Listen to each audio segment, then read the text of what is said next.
At the beginning of January 2025, something woke beneath Santorini.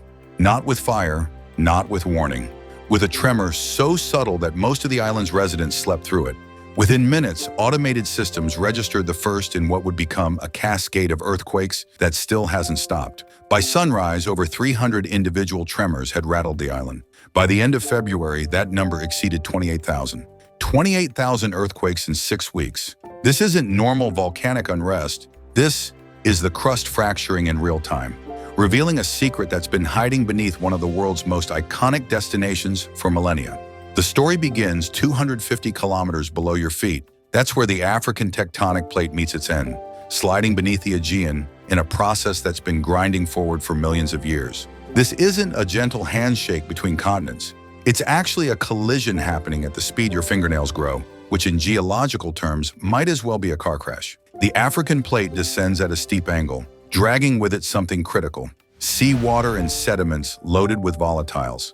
As this material plunges into the mantle, temperatures spike past 1,200 degrees Celsius. The water doesn't boil off cleanly. Instead, it infiltrates the surrounding rock, chemically altering it, lowering its melting point in ways that create magma fundamentally different from what you'd find beneath Hawaii or Iceland. This magma is a pressure cooker. Water content reaches 6% by weight in some pockets. Carbon dioxide saturates the melt. These dissolved gases transform ordinary molten rock into something exponentially more dangerous. When pressure drops, suddenly, those gases don't just bubble out, they explode. Now, Santorini is uniquely terrifying because the magma doesn't collect in one neat chamber. Advanced seismic tomography conducted by Dr. Paraskevy-Nomaku's team in 2019 revealed something that upended decades of assumptions. The island sits atop a branching network of reservoirs interconnected by vertical dikes and horizontal sills that stretch from shallow depths of 3 kilometers down to a massive melt zone at 13 kilometers. This isn't a volcano, it's a volcanic system. And the geometry matters more than anyone realized. The shallow reservoir sits directly beneath the caldera, a pocket of molten rock barely 3 kilometers from the surface. But deeper down, at 11 to 13 kilometers, a broad pool of partially molten material acts as a source region, feeding both Santorini and its submarine neighbor Colombo through interconnected pathways. You can think of it as an underground highway system where magma can choose multiple routes to the surface, sometimes avoiding the main exit entirely. This sort of architectural complexity means traditional monitoring approaches miss critical warning signs. Yes, instruments watching the main caldera might detect nothing at all while magma migrates laterally toward unexpected breach points. And in January 2025, that system started moving. A geophysicist with the GFZ Helmholtz Center in Potsdam, Dr. Marius Isken, specializes in seismic monitoring across the Mediterranean. His team maintains real-time data streams from dozens of stations, most of which report the kind of background noise that makes for boring graphs and quiet nights. This incident was different. The automated alerts started pinging before dawn. Not one station, not two. Every monitor across Santorini's caldera was lighting up simultaneously. The initial tremors clustered beneath the island's central caldera at depths of 8 to 10 kilometers, exactly where previous surveys had mapped the deepest magma reservoirs. But then the earthquake started moving. Over the next 48 hours, the seismic activity migrated northeast at a rate of roughly 2 kilometers per day. The epicenters traced a path from Santorini's caldera toward the Kameni Islands, then further offshore toward the Submarine Colombo volcano, 7 kilometers to the northeast. Of course, Isken's team recognized the pattern immediately. This wasn't random noise. This was literally magma forcing its way through the crust, fracturing rock along pre-existing fault lines that connect Santorini to its underwater neighbor. The shallow events told an even more urgent story. By early February, the majority of tremors clustered between 4 and 6 kilometers depth, matching precisely the depth range of Santorini's main magma chambers identified in prior imaging studies. The frequency was relentless. Some hours saw dozens of individual events, creating a near-continuous rumble that residents described as living inside a drum. Car alarms triggered spontaneously, windows rattled without wind. Geodetic models calculated that approximately 300 million cubic meters of magma had intruded into the shallow crust over just a few weeks. 300 million cubic meters. That's enough magma to fill the Empire State Building 240 times. But wait, this gets strange. The magnitude 5.3 earthquake that struck on February 12th should have been the main event. It was strong enough to crack plaster in Fira, the island's capital, and send residents scrambling into the streets at 3 a.m. Instead, it was just the loudest voice in a chorus that refused to stop singing. If you've seen pictures of Santorini, you've seen the evidence without realizing it. Those iconic whitewashed buildings cling to cliffs that aren't natural formations. They're the walls of a collapsed volcano, the remnants of an eruption so catastrophic that it may have ended an entire civilization 3,600 years ago. The Minoan eruption didn't just destroy the island, it excavated it. The explosion ejected roughly 60 cubic kilometers of material, creating a caldera 7 kilometers across and leaving behind vertical cliffs over 300 meters high. I know, these look like pretty backdrops for Instagram photos, but they're actually scars, and scars are weaknesses. Beneath these cliffs, a network of faults slices through the crust like fractures in glass. Some trend southwest to northeast, perfectly aligned with the direction magma traveled during the 2025 crisis. Others ring the caldera in concentric circles, remnants of previous collapse events that have never fully healed. The fault architecture tells a story of violence. High-resolution bathymetric surveys conducted between 2019 and 2023 mapped these structures in unprecedented detail. The data revealed that faults don't just cut through the island, they penetrate deep into the volcanic edifice, some extending 5 kilometers into the crust. Recent marine surveys revealed something more disturbing. These faults don't stop at the shoreline. Oh no, they continue underwater, connecting Santorini to Colombo through a system of fractures that form what geologists now call the Kemeny-Colombo line. This matters because fault lines are highways for magma. When pressure builds in one part of the system, magma doesn't always take the most direct route upward. It exploits weaknesses, squeezing through cracks, migrating laterally, sometimes bypassing the main volcanic center entirely. Between 1925 and 1950, Santorini experienced a series of eruptions that demonstrated exactly this sort of behavior.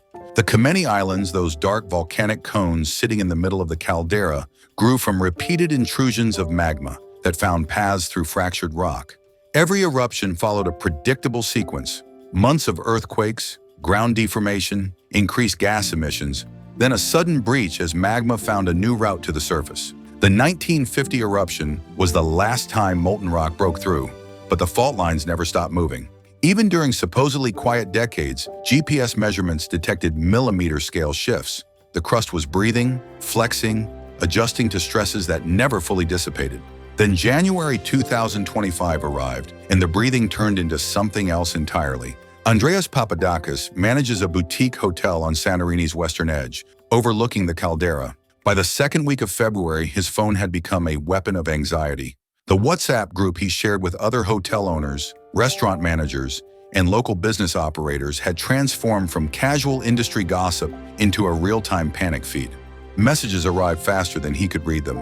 Another 4.2 just now. Felt it in Oya. GPS showing more uplift near Kemeny.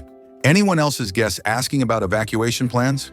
The official evacuation order arrived via text message at 2:17 a.m. on February 16th. Not a phone call, not a siren. A government text message that read like a weather alert. By dawn, the port at Athenios was chaos. Over 11,000 people would leave the island in less than a week.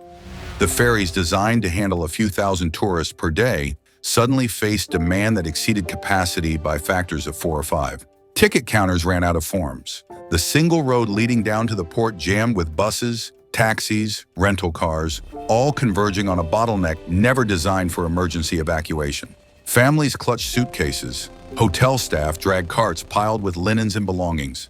Elderly residents gripped their pets, refusing to board without them. The airport pretty much told a similar story. Charter flights queued wing to wing, but the terminal could only process a fraction of the crowd. Hundreds waited in the parking lot, some sleeping on their bags, others refreshing airline apps every few minutes, desperate for any seat off the island. We all know that fear moves faster than official orders. By the time civil protection officials set up coordination centers, word of mouth and social media had already emptied half the hotels. But here's what no one talks about. For those who stayed behind, the island felt hollow. Schools closed, restaurants shuttered. The constant hum of tourist activity faded into the background noise of distant sirens and departing ships. In villages above the caldera, grandparents gathered on balconies, watching columns of dust rise from the convoys below. Some refused to leave, clinging to the belief that the island had survived worse. Same old story. In terms of economics, well, it was brutal. Santorini's tourism industry generates approximately 500 million euros annually, supporting nearly 90% of the island's employment. The evacuation effectively shut down this economic engine overnight. Hotels lost reservations extending months into the future. Restaurants dumped perishable inventory. Tour operators watched cruise ships redirect to alternative ports, taking with them revenue that would never return. The evacuation exposed the uncomfortable truth about modern disaster response. The network that ultimately moved people wasn't a government hotline or an emergency drill. It was a patchwork of phone calls, group chats, and word of mouth. When the ground shakes and the future is uncertain, people reach for each other, even as they're forced to scatter. While evacuations unfolded above ground, scientists were watching something unfold below.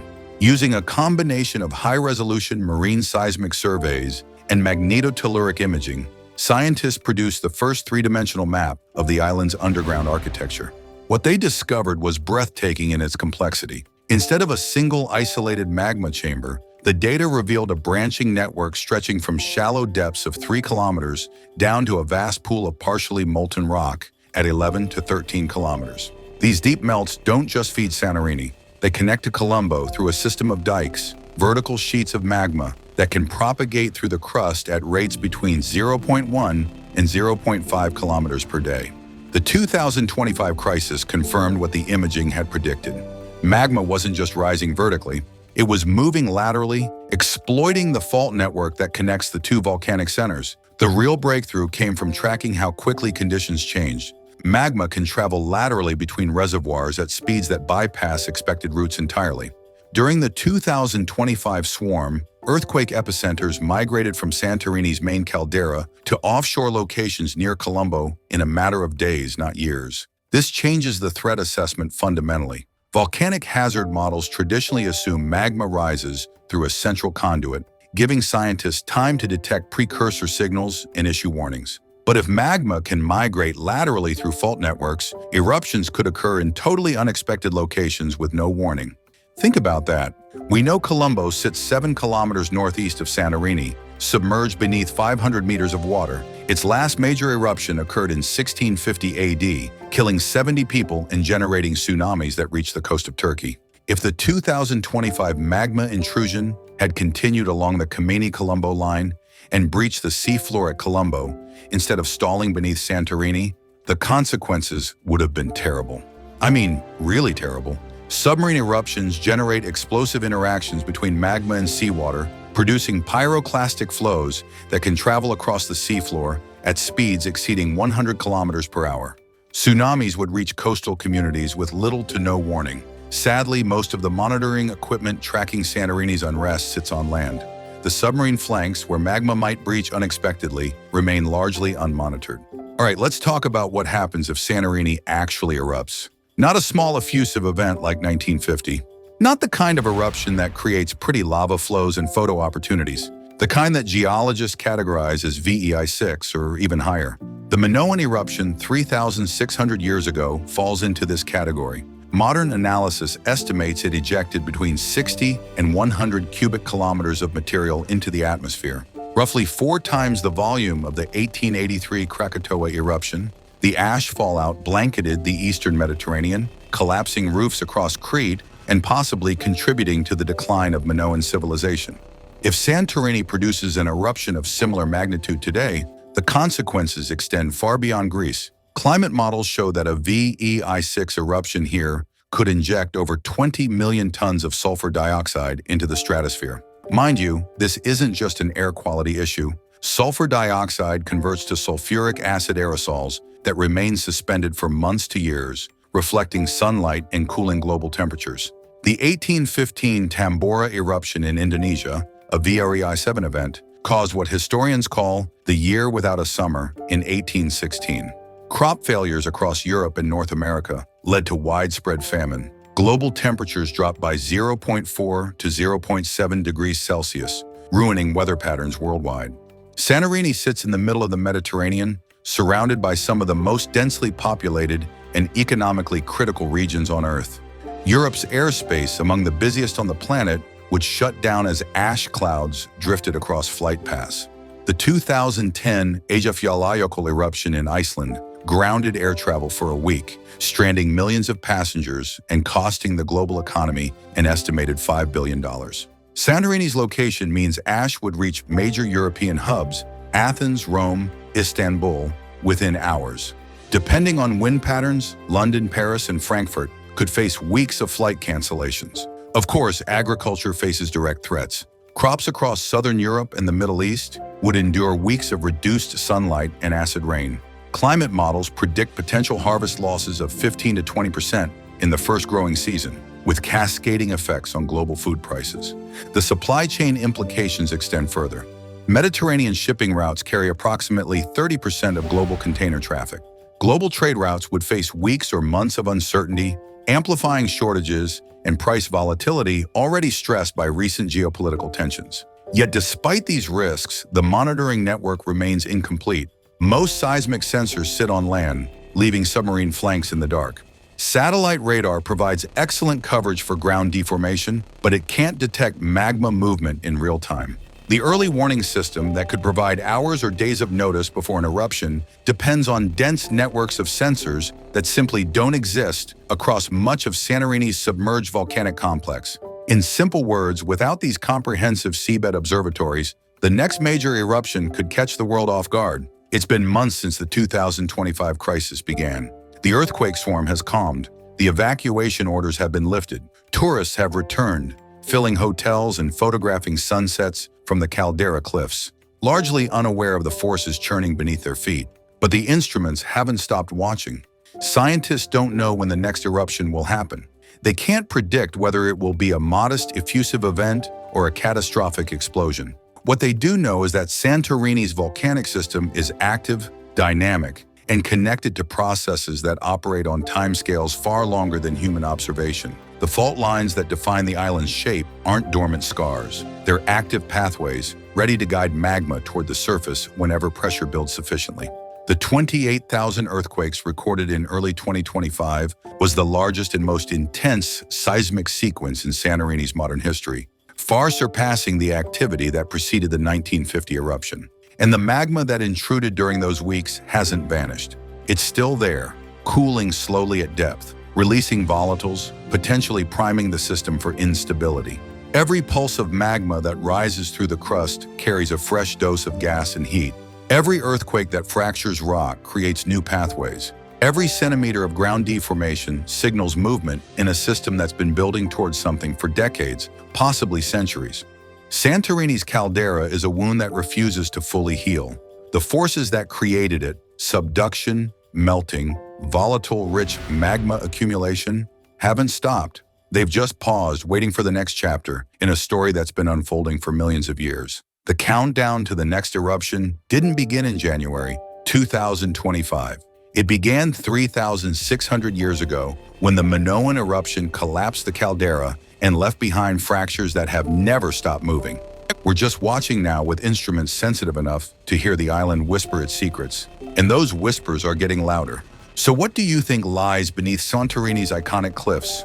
A sleeping giant about to wake, or a restless system that's simply breathing the way it always has? Drop your theory in the comments, because honestly, we're all trying to figure this out together. Subscribe for more mysteries that challenge what we think we know about our planet, and check out the next video here.